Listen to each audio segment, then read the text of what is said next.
के इस टाइप के क्वेश्चन आपने बहुत देखे होंगे न्यूटन्स लॉ ऑफ मोशन में, तो आइए इसका शॉर्टकट ट्रिक पढ़ते हैं।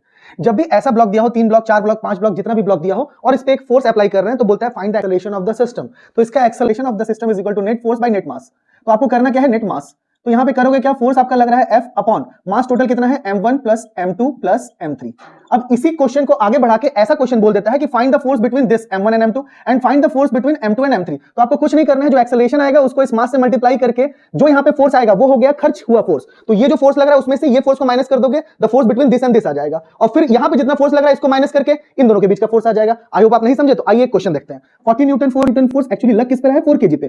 तो यहां पे जो एक्सेलरेशन आएगा A is equal to total force by total mass, 4 2 6 1 7, that is 2 metre per second square. आपको बोलेगा 4 kg और 2 kg के बीच में लगने वाला फोर्स, ऑब्वियसली ये नॉर्मल फोर्स है। तो ये जो नॉर्मल फोर्स होगा ये होगा कितना, यहां पे है इसका मास 4 kg इनटू एक्सेलरेशन, इसका मूवमेंट होगा 2 metre per second square acceleration से। तो यहां पे जो फोर्स खर्च हो जाएगा that is mass into acceleration 8 Newton. तो 14 में से 8 न्यूटन माइनस कर दो, दैट इज 6 न्यूटन। तो नॉर्मल फोर्स कितना होगा इन दोनों के बीच का, 6 न्यूटन। आई होप आपको समझ में आया।